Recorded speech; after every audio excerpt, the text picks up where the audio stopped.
حسبنا اللہ و نعم الوکیل رات کو سوتے وقت پڑھ لو، پھر سب رشتہ دار دوست پوچھیں گے کہ راتوں رات 5 کروڑ کیسے مل گیا۔ بسم اللہ الرحمن الرحیم۔ محترم ناظرین، آج جو کوئی اس ویڈیو کو، اس عمل کو سن رہا ہے، وہ دنیا جہان کے تمام کام چھوڑ کر یہ خاص وظیفہ صرف 21 بار پڑھ کر دیکھ لے، اور یہ وظیفہ صرف پوری زندگی میں ایک ہی بار پڑھنا ہے۔ آپ کی تنگ دستیاں، تمام پریشانیاں، رزق کی جتنی بھی کمیاں ہیں وہ ختم ہو جائیں گی۔ آج ہر کوئی رزق اور دولت کے لیے صبح و شام تک محنت و مشقت کرتا ہے، بے شمار تانے سنتا ہے، بے شمار تکلیف اور پریشانیوں کا سامنا کرتا ہے۔ بعض تو کامیاب ہو جاتے ہیں اور بعض سالوں سے تنگ دستی کا شکار ہیں۔ صبح سے شام تک محنت و مشقت کرنے کے باوجود کامیابی مقدر نہیں ہوتی، بڑے بڑے وظائف اور اعمال کرنے کے باوجود راستے کی پریشانیاں ختم نہیں ہوتی۔ ایسے میں آج دولت کا ایک ایسا خاص وظیفہ لے کر آیا ہوں کہ اگر آپ واقعی اپنے گھر کی حالات کو بدلنا چاہتے ہیں، اپنی زندگی سے مشکلات، پریشانیوں کا ہمیشہ کے لیے خاتمہ چاہتے ہیں، تو دنیا جہان کے تمام کام چھوڑ کر دولت کا آج خاص وظیفہ لازمی پڑھیے گا۔ آج کا وظیفہ میرے ان بہنوں اور بھائیوں کے لیے ہے کہ اگر کوئی سمجھتا ہے کہ اس کی دعائیں قبول نہیں ہوتی، اگر کوئی سمجھتا ہے کہ وہ کبھی بھی کامیاب ہو نہیں سکتا، اگر کوئی سمجھتا ہے کہ وہ کبھی بھی رب کعبہ سے اپنی بات، اپنی خواہشات کو پورا نہیں کروا سکتا، تو وہ دولت کا یہ وظیفہ پڑھ کر دیکھیے۔ آج کا وظیفہ ان لوگوں کے لیے ہے جو قرض دار ہیں، قرض جان نہیں چھوڑ رہا، قرض کی دلدل میں پھنسے ہوئے ہیں، ہمیشہ ہمیشہ کے لیے قرض سے نجات مل جائے گی۔ صرف ایک بار یہ وظیفہ پڑھنے کی دیر ہے، قرض داروں کے قرض اتر جائیں گے، جو بے اولاد ہیں نرینہ اولاد مل جائے گی۔ دینے والی ذات صرف اللہ کی ہے، وہ جو چاہے، جب چاہے، جیسا چاہے، جس کو دے۔ اگر آپ رب کے خزانوں سے جھولیاں بھرنا چاہتے ہیں، اگر آپ رزق اور دولت سے مالا مال ہونا چاہتے ہیں، اگر آپ منہ سے نکلی ہر بات کو پورا کروانا چاہتے ہیں، تو یہ دولت کا وظیفہ پڑھ کر دیکھیے۔ یہ وظیفہ صبح پڑھو گے، شام تک کروڑوں کے مالک بن جاؤ گے۔ شام کو پڑھو گے، صبح تک تقدیر بدل جائے گی، نصیب کھل جائے گا، آپ کی نسلیں آباد ہو جائیں گی۔ جب کسی خاص دن میں کسی خاص مقصد کے لیے آپ یہ وظیفہ پڑھیں گے، تو آپ کی ناممکن خواہش، ناممکن حالات بھی ایک دن کے اندر پورے ہو جائیں گے۔ یہ وظیفہ آج تک جس کو بتایا، جس نے پڑھا، جس مقصد کے لیے پڑھا، رب کعبہ نے بیٹھے بیٹھے ان پر رحمتوں برکتوں کی خزانے کھول دیے گئے۔ اگر آپ بھی اپنے گھر کے حالات کو بدلنا چاہتے ہیں، تو آپ بھی تیسرے کلمے کا یہ وظیفہ لازمی پڑھ کر دیکھیے گا۔ یہ وظیفہ تیسرے کلمے کا وظیفہ ہے، لیکن بتائے گئے طریقے سے پڑھنا ہے۔ تیسرے کلمے کے کمالات کو کون نہیں جانتا؟ رب کعبہ نے فرمایا کہ جو ایک بار سبحان اللہ پڑھتا ہے، اس کے لیے جنت میں 10 درخت لگا دیے جاتے ہیں۔ جو ایک بار الحمدللہ پڑھتا ہے، رب کعبہ اس بندے سے راضی ہو جاتا ہے۔ جو اللہ اکبر یعنی رب کی بڑائی بیان کرتا ہے، میرا رب اس بندے کے تمام مسائل کا خاتمہ فرما کر اپنی وحدانیت کے صدقے ہر مقصد میں کامیابی کو یقینی بنا دیتا ہے۔ سبحان اللہ والحمد للہ ولا الہ الا اللہ واللہ اکبر، اس میں دنیا و آخرت کے خزانے بھی ہیں، رب کا شکر بھی ہے، رب کو راضی کرنے کے لیے اللہ اکبر کا ذکر بھی ہے۔ اگر کوئی بندہ کہتا ہے، شرط لگا کر کہتا ہے کہ میری دعائیں قبول نہیں ہوتی، میرے وظائف سے کوئی فائدہ نہیں ہوتا، تو صرف ایک بار یہ وظیفہ پڑھ کر دیکھیں۔ وظیفہ بتائے گئے طریقے سے پڑھنا ہے، جلد بازی نہیں کرنی۔ بعض اوقات بہت سے لوگ جلد بازی میں وظیفہ پڑھ جاتے ہیں۔ توجہ اور دھیان سے رب سے مانگنا ہے، توجہ اور دھیان سے رب سے مانگتے نہیں ہیں، پھر کہتے ہیں کہ ہماری دعائیں قبول نہیں ہوتی۔ ایسے میں آپ کبھی بھی کامیاب نہیں ہوتے۔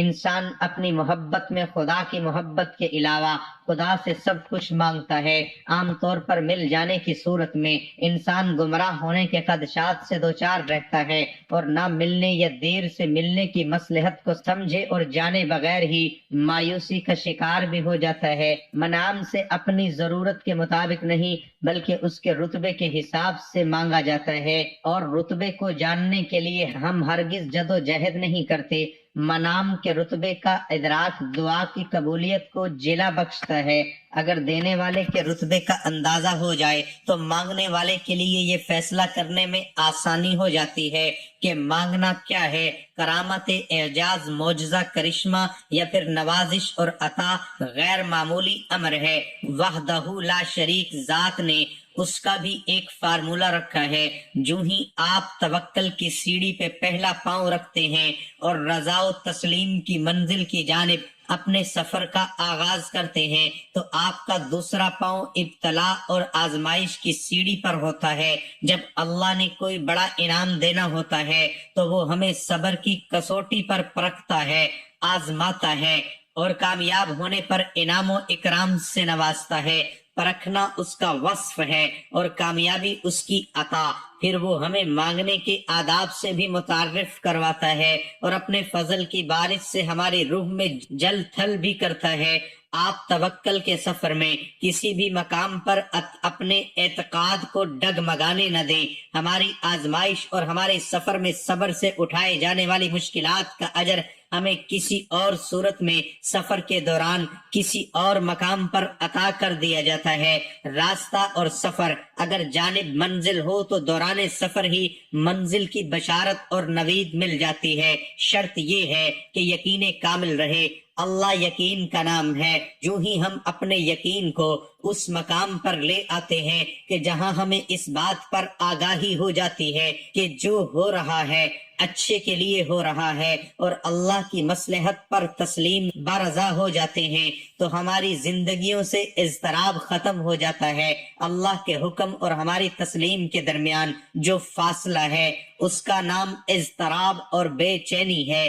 ہم جو دے چکے ہیں یا پھر جو کچھ ہم آگے بیج رہے ہوتے ہیں وہ کسی نہ کسی صورت میں ہمیں واپس کر دیا جاتا ہے۔ صبر کا دامن تھامے رکھنے سے سفر میں اٹھائی جانے والی تکلیف راستے کا چراغ بن کر زندگی میں اجالا بکھیرتی ہے۔ توکل اور یقین کامل کے ساتھ سفر کو جاری رکھنا ہی اصل کامیابی ہے۔ اس سفر کی منزل سفر کا نتیجہ ہے اور خود سفر بھی منزل کا ہی نام ہے، یعنی یقین کا سفر بھی منزل ہے۔ واصف علی واصف کا قول ہے، اگر ملاقات نہیں ہو رہی تو آپ انتظار میں ہی زندگی گزار دو، کیونکہ محبت کا انتظار بھی محبت ہی سے مشروط ہے۔ محبت ختم ہو گئی تو انتظار بھی ختم ہو جائے گا۔ محبت کو زندہ رکھنے کے لیے انتظار کے دور سے گزرنا ضروری ہے۔ ذکر بغیر فکر کے ممکن ہی نہیں۔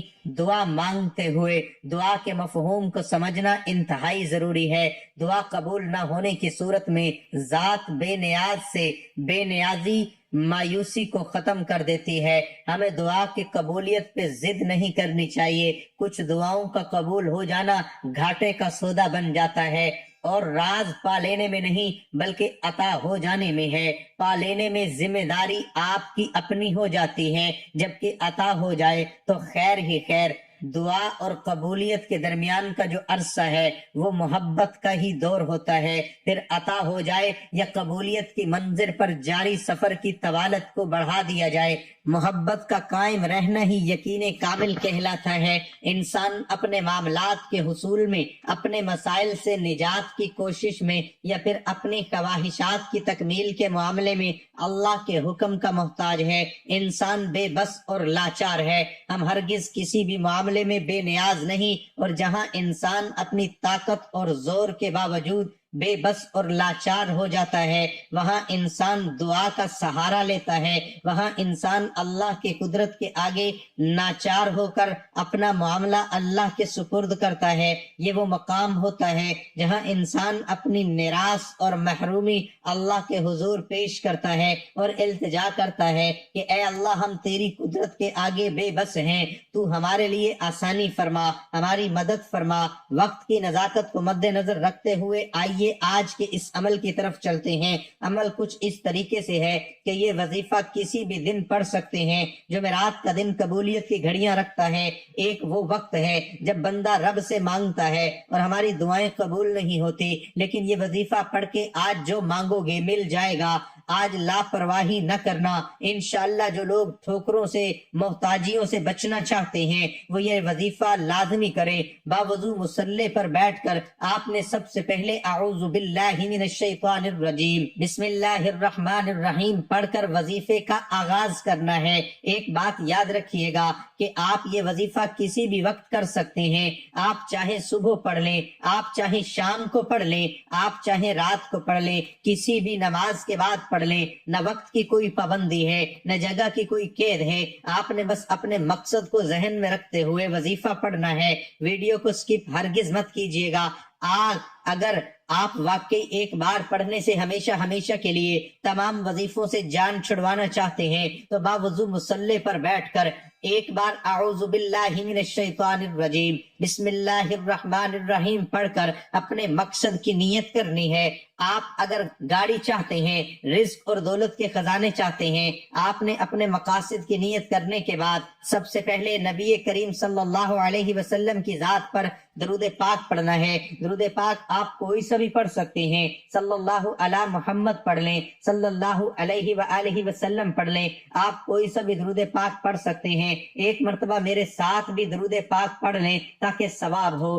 اللہم صلی علی محمد وعلی آل محمد کما صلیت علی ابراہیم وعلی آل ابراہیم انک حمید مجید۔ اللہم بارک علی محمد وعلی آل محمد کما بارکت علی ابراہیم وعلی آل ابراہیم انک حمید مجید۔ درود پاک پڑھتے ہی آپ نے سب سے پہلے نمبر پر وظیفہ پڑھنا ہے۔ وہ وظیفہ ہے اللہ کا ایک صفاتی نام ہے۔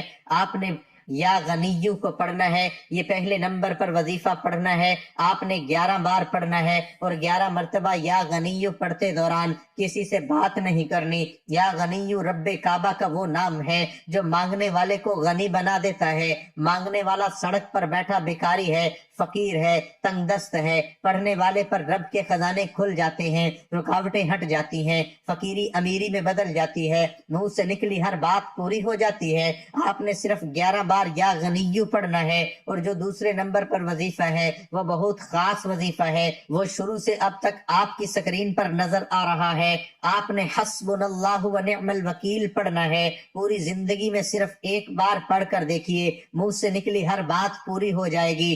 آپ نے 21 بار حسبنا اللہ و نعم الوکیل پڑھنا ہے۔ آپ نے صرف اور صرف 21 بار پڑھنا ہے۔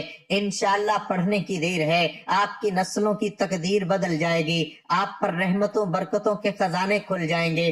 آپ جس چیز میں ہاتھ ڈالیں گے وہ سونا ہو جائے گی۔ پہلے نمبر پر جو وظیفہ پڑھنا ہے وہ آپ نے 11 بار پڑھنا ہے، بتائے گئے طریقے سے 21 بار پڑھنا ہے۔ اب تیسرا اور آخری وظیفہ استغفر اللہ استغفر اللہ استغفر اللہ کا وظیفہ ہے۔ استغفر اللہ کو پڑھنے کا مقصد یہ ہے کہ اتنا طاقتور وظیفہ پڑھنے کے بعد یہ نہ ہو کہ گناہوں کی پکڑ ہو جائے اور آپ کی حاجات، آپ کی دعائیں ضائع ہو جائیں۔